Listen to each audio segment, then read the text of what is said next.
Hello everyone, welcome to my new vlog. বেশ কিছুদিন আগে আমরা ঘুরতে গিয়েছিলাম কলকাতার এমপি বিড়লা প্ল্যানেটোরিয়ামে। তো ভিডিওটা পুরোপুরি সেখানকারই বিষয় রইল।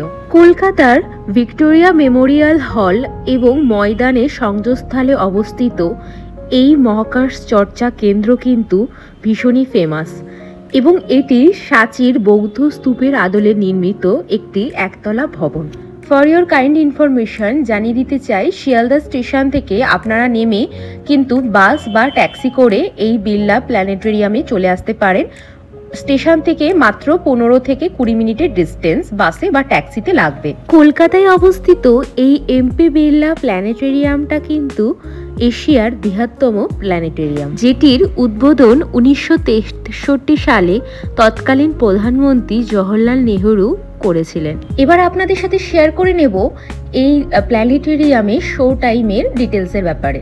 তো প্রত্যেক মাসের প্রথম বৃহস্পতিবার এখানে বন্ধ থাকে, তাছাড়া নর্মাল ডেজে এটা ওপেন থাকে। আর সকাল 12টা থেকে সন্ধ্যে 6টা পর্যন্ত এখানে শো চলে। আর এখানকার টিকিটের প্রাইস আমাদের কাছ থেকে পার পার্সন নিয়েছিল 140। আর স্পেস সায়েন্স রিলেটেড যে শোগুলো হয় সেটা কিন্তু 3টে ল্যাঙ্গুয়েজ, ইংলিশ, বাংলা, হিন্দি। তো এই 3টে ল্যাঙ্গুয়েজই অ্যাভেলেবেল। তো আমরা টিকিট কেটে দাঁড়িয়ে পড়েছি লাইনে, দেখতেই পাচ্ছ। আমাদের টাইমিং ছিল 4টে থেকে। তো 4টে থেকে আমরা হিন্দি যে ল্যাঙ্গুয়েজের শো টাইমটা সেটা আমরা বেছে নিয়েছিলাম। আর ভিতরের ঠিক অ্যাম্বিয়েন্সটা এরকম। তো আমরা যার যা নিজেদের সিটে বসে নিয়েছিলাম। প্রত্যেকটা শো কিন্তু 30 থেকে 35 মিনিট চলে। আর ভিতরে কিন্তু কোনোরকম কোনো ফটোগ্রাফি আর ভিডিওগ্রাফি অ্যালাউ নয়।